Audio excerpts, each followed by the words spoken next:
In the face of such crisis, Torah emerges in the replacement of the heard voice with the written one. In an ingenious move that changes all the rules of human mentation, the heard word will be replaced by the written word. And the ingenuity is this: the written word purports to be the word heard by Moses. The authorization is still the authorization of a voice heard by a prophet, Moses, who writes the word down in a text, which no later prophecy may ever contradict. Remember, though Moses comes first in the mythical sequence, centuries before the Babylonian captivity, the stories of Moses are written down, and the words about those stories are chosen, during the period of the captivity centuries later.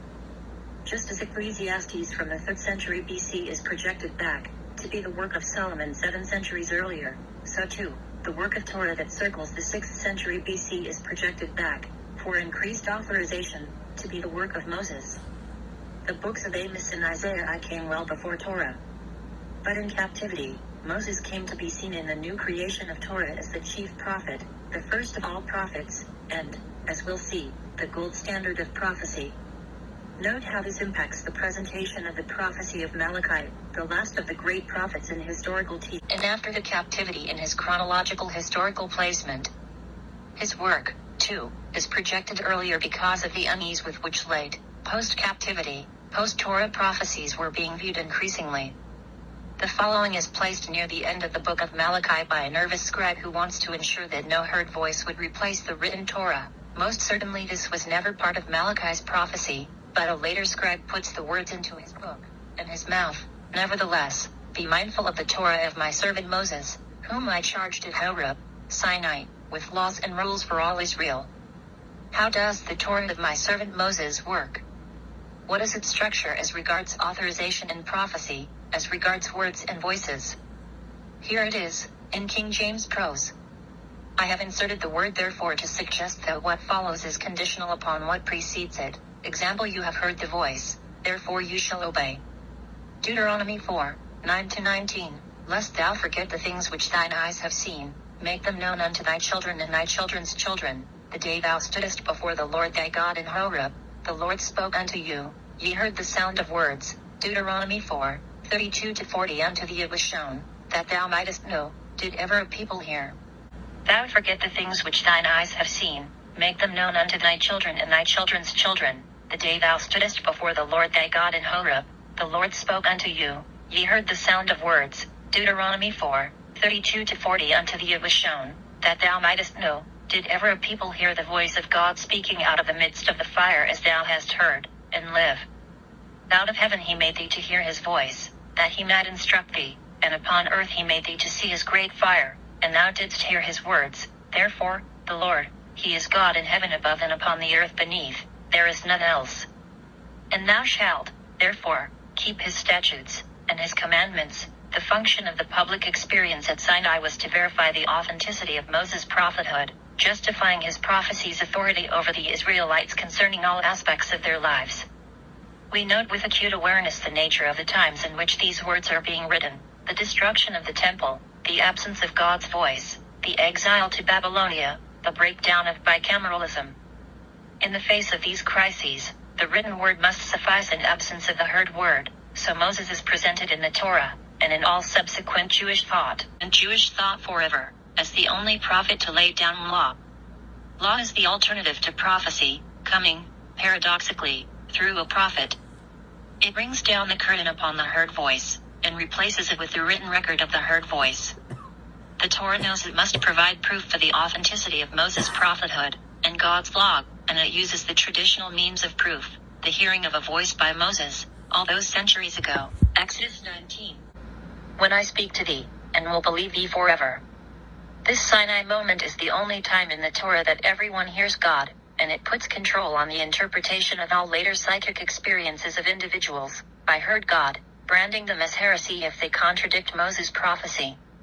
When the people can no longer bear to hear God, Exodus 20, 15-16, they tell Moses to receive the remainder of the revelation for them. They have accepted his prophethood as established, having heard God speak to him. Thus Moses' prophecy is confirmed.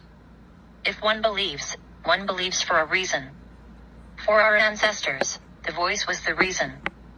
Thus, by controlling the evidence which will be admissible, one controls the essence of belief for all time.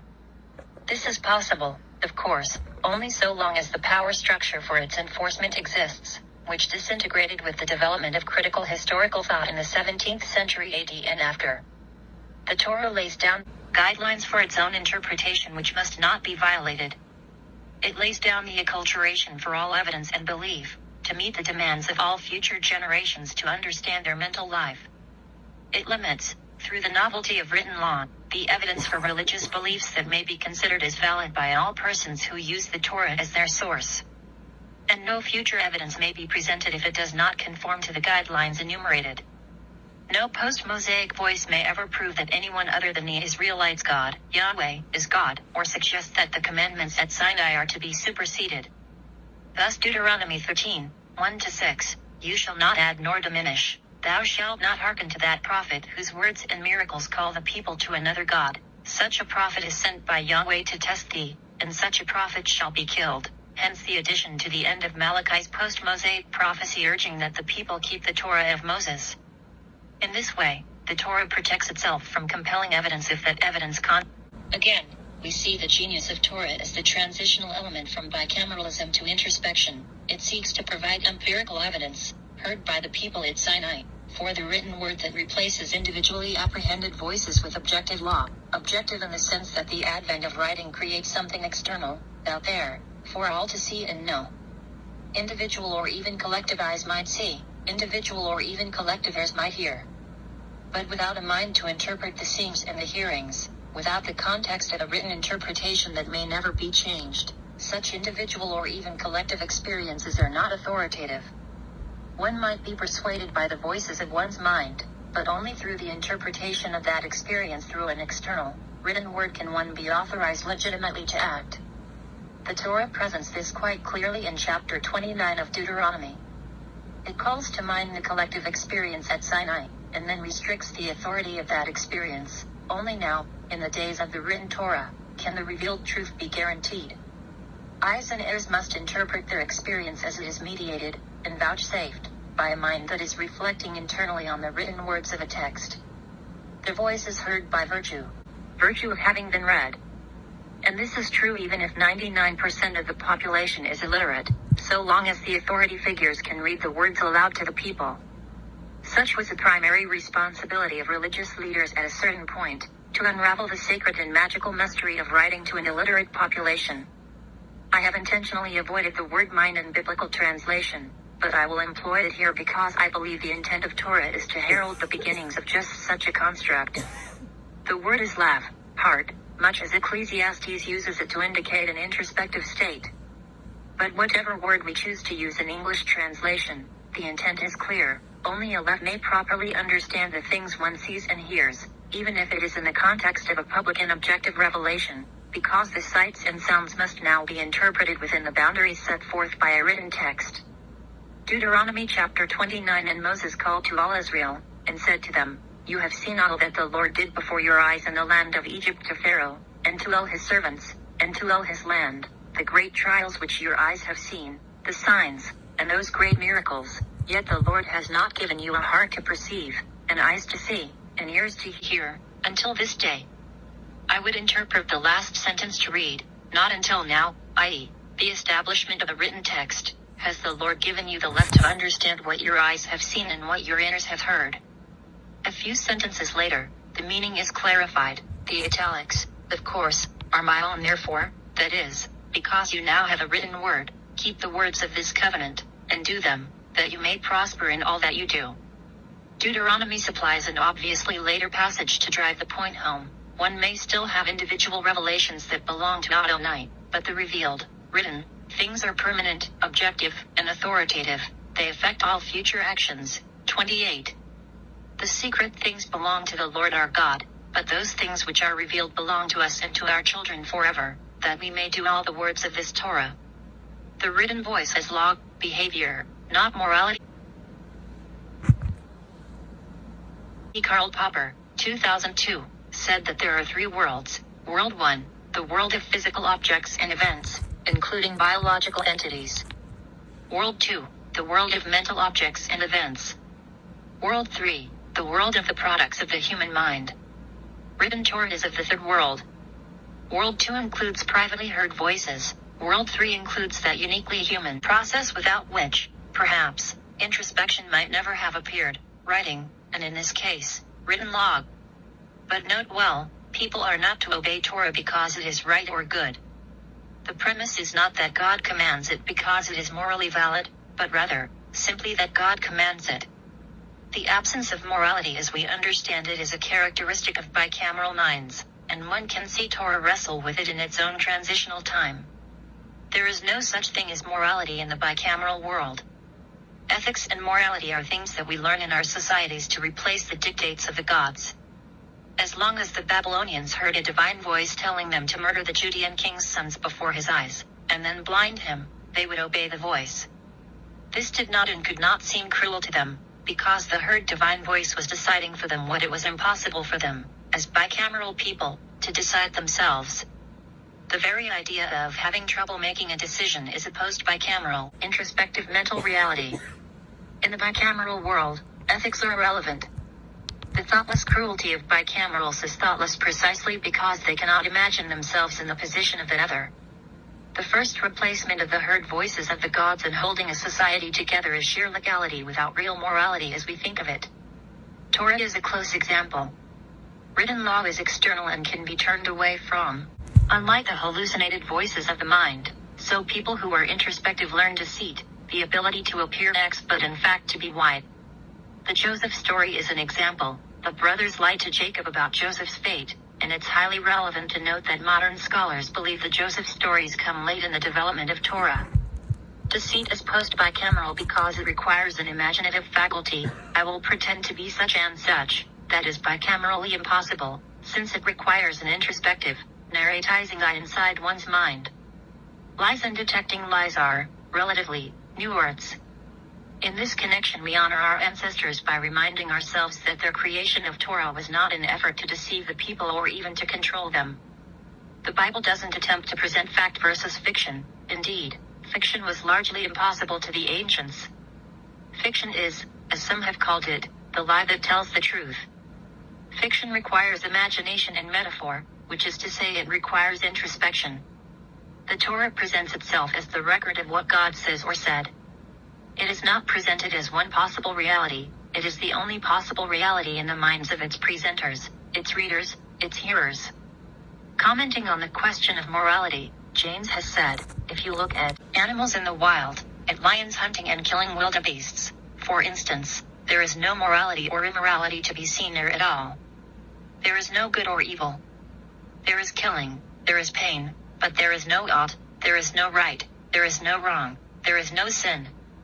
But then look at us. Here we see the institution of morality permeating the entire fabric of our lives. Torah does struggle with good, but in this way, in Deuteronomy, when the people are told that good and evil have been set before them, and that they should choose life, that you may live, then, notwithstanding thousands of nice sermons to the contrary over the millennia about this passage, they are being told that to follow the laws that Moses presents as the words of God heard by him, is the only way the people will live and have a good life. For if they turn away from the written law, evil will befall them, not evil in moral terms, but pestilence, war, and famine. There is no universally held natural basis for morality in large introspective civilizations, because we cannot derive any ought from a scientific study of what is. Therefore, we commonly revert to our bicameral heritage for our moral authorization, basing our ethics on the writings of the last people to hear bicameral voices, such. And so, in modern times, the failure to root ethics in a non-authorizing, non-authoritarian source, makes us revert to the Bible, Quran, etc., though the evidence system for these texts has collapsed. This has created the need for a new foundation for religion, upon which I will comment later. As we move through the timeline, we find Ecclesiastes and Daniel significantly out of date in terms of our above and below the line placements of them. Each provides clues about the development of the Bible. We've already noted the content of Ecclesiastes, and how it corresponds to the wisdom literature of the 3rd century BC. Grammar will also help us understand why it is so unlikely that Ecclesiastes could be from the time of Solomon in the 10th century BC, and it will also introduce us to some oddities of time in biblical introspection. Babbling verbs, the core of biblical Hebrew. My beloved mentor Isaac Jerusalmi told me once, in his customarily delightful way, the verbs are the screws that hold the sentence together. And every so often, they do a little dance and everything changes. It's our task now to undertake a brief biblical Hebrew dance exercise. There are only 2 verb tenses. The vav does not serve in these cases as the word end. One of the amusements of translation is that so many sentences in the King James Bible and other English language translations begin with end.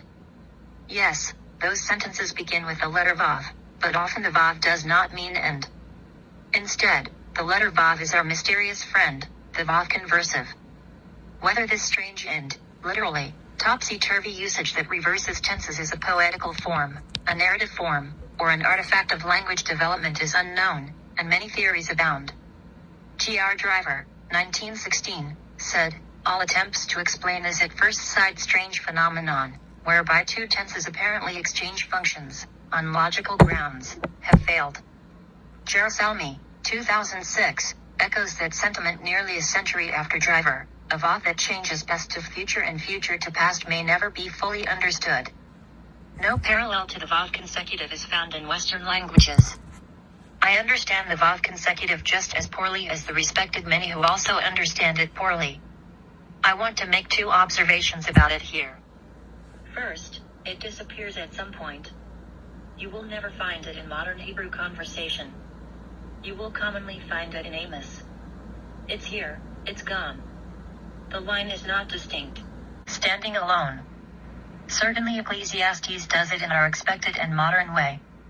Daniel Fredericks, 1988, said that Ecclesiastes is characterized by the use of the simple perfect tense, preterite, with the subject pronoun immediately following. Ecclesiastes is characterized by the avoidance of the consecutive imperfect with vav. So why didn't Amos write the same way? We don't know, nor can we ever, I suppose. But I suggest that the vav consecutive shows that our early ancestors were struggling about past and present. I suggest that grammar reflects thinking, and thinking conditions grammar. We can only think in the way our language structures permit us to think. And I note that neuroscientist Michael Gazzaniga, 2002, has this to say: the right hemispheres of split brain patients consistently falter on grammatical tasks, such as changing verb tenses, constructing plurals, and indicating possessives. The right hemisphere struggles with verb tenses. It is the hemisphere of the gods. Whatever deficits the right hemisphere has reflect the deficits of the voices of the gods. Confused grammar, as a transitional reality, means confused voices. What does the Bible have to say about confused voices? Babel is in Babel, Tower of. For the story of the Tower of Babel in Genesis is the origin of the English word Babel. Myths originate to explain things. The conventional interpretation of the story of the Tower of Babel is that it explains why there are so many languages among different societies. This might have been much of its purpose. But a close reading of the Hebrew might suggest something else. The purpose of the Babel myth is to explain, not why there were multiple languages, but why there were multiple hallucinated voices, so that no one will understand, Yeshemu, hear, his neighbor's speech. Below I present, side by side with the Jewish Publication Society's translation of the story, my own translation, which suggests that the story is a myth about why the voice and words of God came, with increased social complexity, to be heard differently. JPS and the whole earth was of one language, and of one speech. And it came to pass, as they journeyed from the east, that they found a plain in the land of Shinar, and they lived there. And they said one to another, Come, let us make bricks, and burn them thoroughly. And they had brick for stone, and slime had they for mortar. And they said, Come, let us build us a city and a tower, whose top may reach to heaven, and let us make us a name, lest we be scattered abroad upon the face of the whole earth. And the Lord came down to see the city and the tower, which the sons of men built. And the Lord said, Behold, the people are one, and they had all one language, and this they begin to do, and now nothing will be restrained from them, which they have schemed to do. Come, let us go down, and there confuse their language, that they may not understand one another's speech. So the Lord scattered them abroad from there upon the face of all the earth, and they left off the building of the city. Therefore is the name of it called Babel, because the Lord did there confuse the language of all the earth. and from there did the Lord scatter them abroad upon the face of all the earth. And now this is his translation. And the whole earth was of one voice, and of identical words. And it came to pass, as they journeyed from the east, that they found a plain in the land of Shinar, and they lived there. And they said one to another, Come, let us make bricks, and burn them thoroughly. And they had brick for stone, and slime had they for mortar. And they said, Come, let us build us a city and a tower, whose top may reach to heaven, and let us make us a name, lest we be scattered abroad upon the face of the whole earth. And the Lord came down to see the city and the tower, which the sons of men built. And the Lord said, Behold, they are one people, and they are all of one voice, and this they begin to do, and now nothing will be restrained from them, which they have schemed to do. Come, let us go down, and there confuse their voices, so that they cannot hear one another's voice. So the Lord scattered them abroad from there upon the face of all the earth, and they left off the building of the city. Therefore is the name of it called Babel, because the Lord did there mix up the one universal voice, and from there did the Lord scatter them abroad upon the face of all the earth. Digging James himself recognized the perils, and the possibilities, of such textual analysis, especially when it came to translations. But he understood that he had arrived at a new and challenging place in that effort. He said, I know of no alternative of equal explanatory power that maps onto all the evidence. But it is only a beginning. I know there will have to be adjustments and revisions. There is so much left to do. So much more sheer theoretical analysis of introspection itself, particularly of narratization that covers so much so thinly, so much more accurate translations of ancient texts. The architect was relying on ditch diggers like me to provide a decent foundation. So I'll dig another archaeological ditch, in the service of software archaeology, this time into the book of Daniel. His story is set in Persian times, but its language is mostly Aramaic. Its themes include eschatology, what will happen at the end of history, and afterlife. Aramaic comes late in the language of Bible times, and the idea of afterlife is essentially and strikingly absent in the earlier books, including the Torah. The book of Daniel is late. Were our earlier ancestors simply not concerned with afterlife? Once I was asked on this point, were they just too busy to deal with philosophical questions like afterlife? I proposed that they were, indeed, unconcerned. Their concept of time kept them in the specious present. With two strangely expressed verb tenses, they lived in a narrow temporal framework, and though they were eminently familiar with death, they were not familiar with concerns about its epilogue, nor about the epilogue of history. Ecclesiastes ruminates on the futility, the emptiness or vanity, of the fact that the same fate awaits humans and beasts, and Daniel proposes a wonderful alternative to that fate, but Amos and Isaiah speculate on this score not a bit. They are prevented from doing so by their socialization and acculturation, by the grammatical possibilities in their language, by the very words available to them. They have not yet, as Ecclesiastes and Daniel will do, centuries later, been able to spatialize time and narratize it. That awaits a new interpretation of their mental lives, based on a new linguistic model. Gazzaniga says that the left brain harbors an evolved mechanism for understanding grammatical principles common to all spoken languages. A split brain has an extraordinary ability to reorganize itself, sometimes resulting in the emergence of limited right brain speech 10 years or more after surgery. Contrast this with the assumption that the right brain is mute. In a notion that distinctly recalls Jane's comments about the introspective mind's process of conciliating its stories, Gazzaniga says that the brain is built in a modular manner with multiple subsystems. It's well accepted that, in evolutionary development, new elements of the brain are added on to the earlier ones instead of rebuilding them or replacing them. Evolution does not redesign so much as it serendipitously concatenates. Gazzaniga says that the human brain has a need for a single interpreter to explain the various behaviors expressed over time by the modules. This interpreter enables a human to construct a unified theory of self. That interpreter, he says, is the left hemisphere, which allows introspective experiences to arise in response to largely automatic trains of thought that run through a mental life. To Gazzaniga's notion that the left brain interprets experience, I would add that the interpreter can interpret right brain input as either external or internal, as the culture supports. So how much of all the foregoing is history, and how much is our interpretation?